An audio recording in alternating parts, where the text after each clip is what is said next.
मित्रों, आज के वीडियो में आपका स्वागत है। पिछले वीडियो से आज तक कुछ अनावश्यक कारणों से हम लोग जुड़ नहीं पाए। कुछ दिन के बाद हम लोग जुड़ रहे हैं। इसके पहले हमने अकाउंटिंग कन्वेंशन के बारे में बताया था। अकाउंटिंग प्रिंसिपल को दो भाग में बांटा है। आपको थोड़ा ताजा कर देता हूं पढ़ाई। अकाउंटिंग प्रिंसिपल को दो भाग में बांटा गया है। एक को कहते हैं कन्वेंशन, दूसरे को कहते हैं एक को कहते हैं कंसेप्ट, अकाउंटिंग कंसेप्ट, दूसरे को कन्वेंशन, अकाउंटिंग कन्वेंशन। तो कंसेप्ट 8 को होता है, वो पूरा हो गया था। अब हम लोग कन्वेंशन पर चल रहे थे। कन्वेंशन 4 होते हैं, अकाउंटिंग कन्वेंशन 4 होते हैं, जिसमें से एक का जिक्र हमने किया था पिछले वीडियो में, जिसका नाम है कन्वेंशन ऑफ कंजर्वेटिज्म और प्रूडेंस, रूढ़िवादिता का सिद्धांत, रूढ़िवादिता की प्रथा। ये कंप्लीट हो गया था। आज हम आपको इसके बारे में बता रहे हैं। कन्वेंशन ऑफ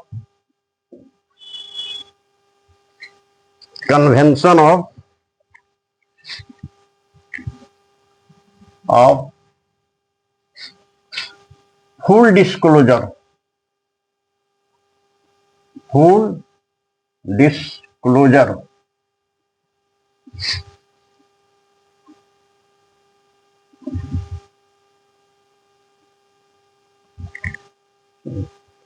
आगे बढ़ते हैं। कन्वेंशन ऑफ फुल डिस्क्लोजर, इसका हिंदी हुआ, हिंदी में कहेंगे पूर्ण प्रकटीकरण की परंपरा। पूर्ण प्रकटीकरण क्या होता है? ये फुल डिस्क्लोजर का हिंदी है पूर्ण प्रकटीकरण। देखिए, इसमें लिखा गया है इसके बारे में किताबों में कि पूर्ण प्रकटीकरण का अर्थ यह होता है कि किसी भी संस्था को अपने व्यवसायिक क्रियाओं के बारे में जो भी सूचना है उसको खुल करके एनुअल रिपोर्ट में, वार्षिक रिपोर्ट जो तैयार होता है कंपनी का चाहे बिजनेस का, उसमें खुल करके आवश्यक सूचनाओं को लिखना चाहिए, ताकि जो व्यापार के विभिन्न पक्ष हैं उनको समझ में आवे कि कंपनी क्या कर रही है। ठीक, पूर्ण प्रकटीकरण फुल डिस्क्लोजर का हिंदी हुआ। इस परंपरा के अनुसार किसी व्यावसायिक संस्था के व्यावसायिक गतिविधियों तथा आर्थिक विवरणों के संबंध में आवश्यक सूचनाओं का खुल करके ब्यौरा उसके वार्षिक रिपोर्ट में देना चाहिए। मैंने कहने का मतलब अपने भाषा में है कि किसी चीज को छुपाना नहीं चाहिए। किसी भी व्यवसाय के, कंपनी हो, छोटा बड़ा व्यवसाय हो, उसका एक एनुअल रिपोर्ट होता है जिसमें बैलेंस शीट बनता है, प्रॉफिट एंड लॉस अकाउंट बनता है। उसी को हम लोग आर्थिक विवरण या फाइनेंशियल स्टेटमेंट कहते हैं। उसके संबंध में व्यापार में जो भी सूचना है, व्यापारिक गतिविधियों के संबंध में, लेखांकन विवरण के संबंध में, उसको खुल करके लिखना चाहिए, ताकि सबों को इसकी जानकारी हो जाए, लगे कि कंपनी किसी चीज को छुपा नहीं रही है। दूसरे शब्दों में देखिए, व्यापार में कुछ इंटरेस्टेड पार्टी होते हैं। जैसे व्यापार जो करते हैं आप, ऐसा नहीं है कि आप व्यापार शुरू किए और जो भी प्रॉफिट हुआ आप ले लिए। व्यापार में अनेक पार्टी होते हैं, संबंधित पक्ष होते हैं, जिनका व्यापार में हित होता है। तो वह भी चाहेंगे कि हम व्यापार के सभी सूचनाओं को स्पष्ट रूप से जानें। तो व्यापार के अन्य जो पक्ष हैं उनमें व्यापार का स्वामी एक है।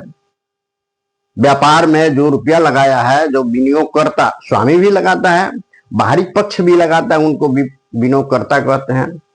बैंक से लोन लेते हैं, उधार क्रय विक्रय करते हैं, उधार जो क्रय करते हैं उन लोगों को भी जानना जरूरी है। तो इन सबों को आप व्यवसायिक विवरण बनाते हैं, फाइनेंशियल स्टेटमेंट बनाते हैं तो उसकी जानकारी इन लोगों को होना चाहिए, व्यापार के विभिन्न पक्षों को होना चाहिए, ताकि ये समझ सके कि हमारा रुपया इसमें सुरक्षित है कि नहीं है। इस कंपनी को बैंक समझेगा कि इस बैंक ने इस कंपनी को कर्जा दिए हैं, सुरक्षित है कि नहीं, अदरवाइज वो अपना निकाल लेगा। तो इन सब सूचनाओं के बारे में खुल करके कंपनी को अपने आय विवरण में, बैलेंस शीट में, या यूं कहिए कि फाइनेंशियल स्टेटमेंट में खुल करके देना चाहिए। यह बहुत ही महत्वपूर्ण कन्वेंशन है, इतना महत्वपूर्ण है कि इसी के आधार पर किसी भी व्यापारिक संस्था, व्यापारिक कंपनी के आय विवरण में या फाइनेंशियल स्टेटमेंट में कौन कौन सा मद दिखा जाए, उसके संबंध में कंपनी अधिनियम 1956 में बहुत सारी व्यवस्थाएं की गई है। यानी कंपनी अधिनियम में बहुत सारे व्यवधान किए गए हैं, प्रावधान किए गए हैं। जैसे कंपनी का जो फाइनेंशियल स्टेटमेंट होता है उसमें मुख्य रूप से balance sheet, profit and loss account, उसको कहते हैं एनुअल रिपोर्ट। इसी के आधार पर पढ़ने वाले, इसका उपयोग करने वाले समझ जाते हैं कि कंपनी का व्यवसायिक एक्टिविटी कैसा है, कंपनी लाभ में जा रही है, नुकसान में जा रही है। मैंने उस फाइनेंशियल स्टेटमेंट से सारी चीजों को का ज्ञान होता है, विभिन्न पक्षों को। विभिन्न पक्ष का मतलब समझा दिया है। और इसके लिए कंपनी एक्ट जो है, तो अभी बता रहे थे कि विभिन्न तरह के व्यवस्था किया है, जिनमें से एक के बारे में बताते हैं। कंपनी अधिनियम किसी भी कंपनी व्यवसाय के लिए या अन्य व्यावसायिक संगठनों के लिए भी बैलेंस शीट तथा profit and loss account, balance sheet, आर्थिक चिट्ठा और प्रॉफिट एंड लॉस अकाउंट, उसका प्रारूप निर्धारित किया है। मैंने परफॉर्मा दिया है कि इसी परफॉर्मा में बनाना चाहिए, और कंटेंट्स भी दिया है कि जितने भी सूचनाएं हैं 1 नंबर, 2 नंबर, 3 नंबर पर, इस सूचना को इसमें लिखना चाहिए, इस सूचना को इसमें लिखना चाहिए। ये प्रावधान किया गया है। समझ गए बात? कंपनी अधिनियम में व्यवसायिक गतिविधियों को फाइनेंशियल स्टेटमेंट के रूप में लिखने के लिए कंपनी अधिनियम में उचित प्रावधान किया गया है। जैसे प्रारूप दिया गया है, उसका कंटेंट्स दिया गया है कि किसमें आप क्या लिखेंगे, किस भाग में क्या लिखेंगे, किस नंबर पर कौन सा कंटेंट्स लिखेंगे। उसके बाद भी यदि कोई सूचना, कोई फैक्ट्स, तथ्य को लिखने के लिए इसमें स्थान नहीं दिया गया है, मैंने उसको लिखने के लिए कॉलम नहीं है या नंबर नहीं दिया हुआ है कि सीरियल में लिखना है। होता है, बहुत सारे नए नए लेन देन आ जाते हैं जिसके लिए जगह नहीं होता है। तो कहता है कि जिन मदों के लिए, जिन फैक्ट्स या सूचनाओं के लिए इसमें स्थान नहीं है, उनको भी आप फुट नोट की तरह, एक टिप्पणी की तरह बैलेंस शीट के इनर कॉलम में लिखेंगे। यानी उसका अमाउंट बाहर नहीं जाएगा, जोग में नहीं आएगा। तो जो छूटा है उसका भी जगह कंपनी अधिनियम ने बताया है। समझ गए होंगे? अब जैसे उदाहरण बता रहे हैं कि कौन सा मद छूट जाता है। प्रायः तो सभी मदों को कंपनी एक्ट के अनुसार, जो बैलेंस शीट का परफॉर्मा है, पीएल अकाउंट का परफॉर्मा है, इसके बारे में कंपनी अधिनियम सोच समझ करके सारे सही चीजों को ब्यौरा दे दिया है। लेकिन अभी हमने कहा कि जिन मदों का कोई ब्यौरा नहीं है, उसको जो है तो फुट नोट की तरह, माने टिप्पणी की तरह बैलेंस शीट या पीएल अकाउंट में लिखेंगे। इसका रुपया अमाउंट बाहरी कॉलम में नहीं जाएगा, मैंने कहने का मतलब जोड़ में नहीं आएगा, वो फुट नोट की तरह रहेगा। इसका एक उदाहरण है कंटिंजेंट लायबिलिटी।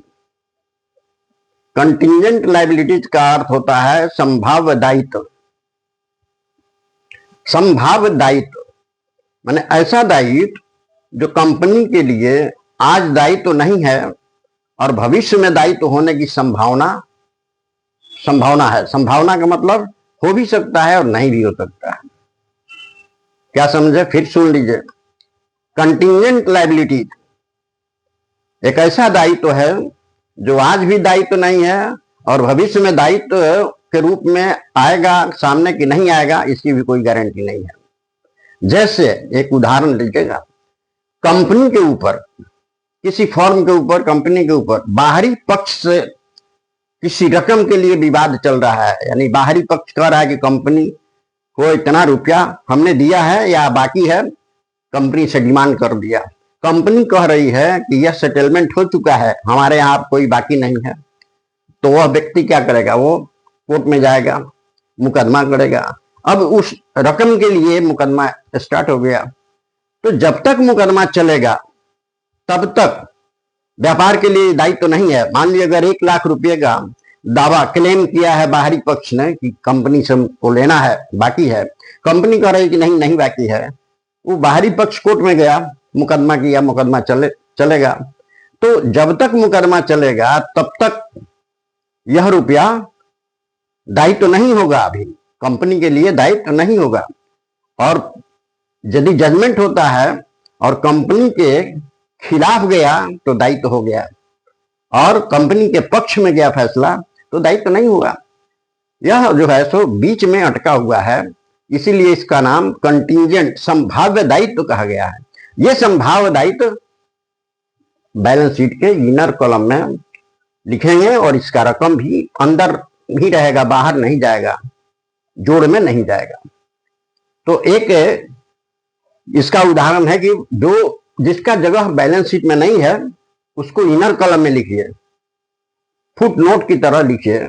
जैसे कौन सा लेन देन, तो हम ये कंटिंजेंट लायबिलिटी, संभाव्य दायित्व। एक और उदाहरण ले लेते हैं।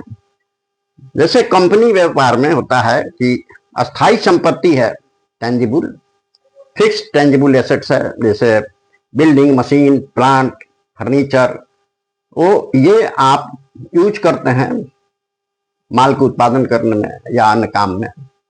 और इसका यूज करेंगे तो इसमें डेप्रिसिएशन होता है, घटाव या ह्रास, इसके मूल्य में कमी आती है, संपत्ति के जीवन काल में कमी आती है। ठीक है, तो इसी कमी को ह्रास कहते हैं। और ह्रास कितना होगा, हर साल कितना होगा, इसके लिए बहुत सारे मेथड बताए गए हैं, उतना दूर नहीं जाना है, दूसरा विषय हो जाएगा। जैसे फिक्स्ड इंस्टॉलमेंट मेथड, मान लीजिए वो कंपनी एक एसेट्स खरीदा, उसका लाइफ 10 साल है, तो 10% से ह्रास काटना है, तो 10%। फिक्स्ड इंस्टॉलमेंट सिस्टम माने फिक्स माने अस्थाई प्रभाग पद्धति है, 1 साल का ह्रास जो होगा वही ह्रास, वही अमाउंट हर साल दिखाएगा। दूसरा विधि है diminishing reducing balance method. Diminishing balance कहिए चाहे रिड्यूसिंग बैलेंस कहिए। इसमें है जो है, मान लो कोई 20,000 रुपये का एक मशीन खरीदा और आप 10% ह्रास काट रहे हो सब हर साल, तो 20% का पहले 10% के हिसाब से 2,000 हुआ, तो 2,000 घट गया, अब बचा 18,000 माने 18,000। तो अब अगले साल 18,000 पर ह्रास कटेगा 10%। तो देखें धीरे धीरे ह्रास कम होते जा रहा है।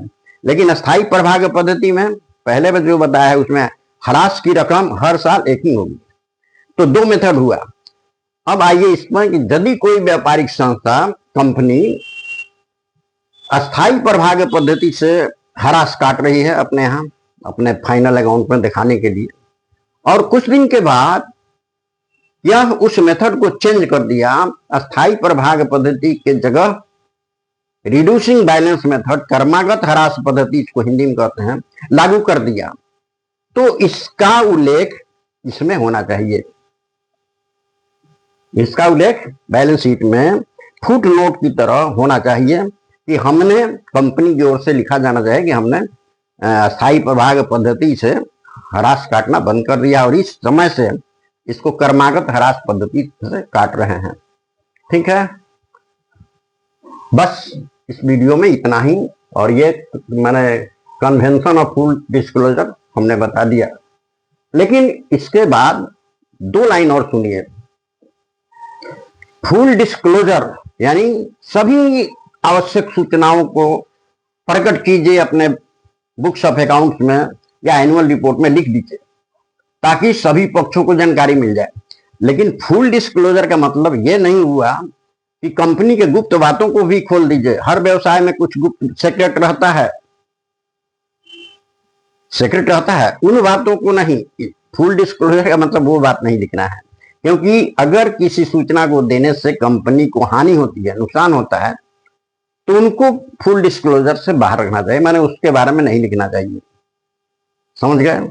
हाँ, उतना ही इंफॉर्मेशन दीजिए जो वित्तीय विवरण के प्रयोग करने वाले व्यक्तियों के लिए, यानी व्यापार के विभिन्न पक्षों के लिए आवश्यक हो। इसका मतलब ये नहीं है कि गुप्त बातों को ही खोल के लिख दीजिए। बस इस वीडियो में इतना ही, फिर मिलेंगे अगले वीडियो में, तो फिर कुछ चलेगा। अब कन्वेंशन ऑफ कंजर्वेटिज्म हो गया, कन्वेंशन ऑफ फुल डिस्क्लोजर हो गया, 2 और है, 2 दिन में समाप्त करेंगे। उसके बाद आपको हम प्रैक्टिकल पढ़ाएंगे, क्योंकि जब शुरू किए थे हम तो आपको accounting based theory based accounting शुरू किए थे।